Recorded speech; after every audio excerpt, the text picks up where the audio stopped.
పూర్వకాలంలో త్రేతాయుగంలో రాముల వారి యొక్క తండ్రి దశరథ మహారాజు గారికి 60,000 దివ్య సంవత్సరాల సమయంలో పుత్రకామేష్టి యాగం చేశారు. రామచంద్రస్వామి, లక్ష్మణుడు, భరతుడు, శత్రుఘ్నుడు పుట్టారు. పెద్దవాళ్ళు అయ్యారు. 16 సంవత్సరాలు దాటినాయి. వెంటనే ఆయన దశరథ మహారాజు గారు ఒక దర్పణం దగ్గరికి వెళ్ళారు, అనగా అద్దం దగ్గరికి వెళ్ళారు.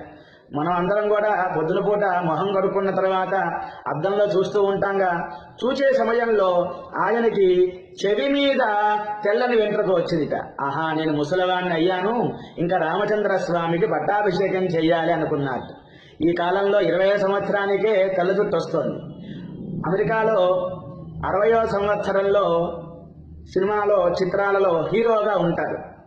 మరి భారతదేశంలో 60వ సంవత్సరంలో తాతగారి పొజిషను, అమ్మమ్మ గారి పొజిషను ఇస్తున్నాం.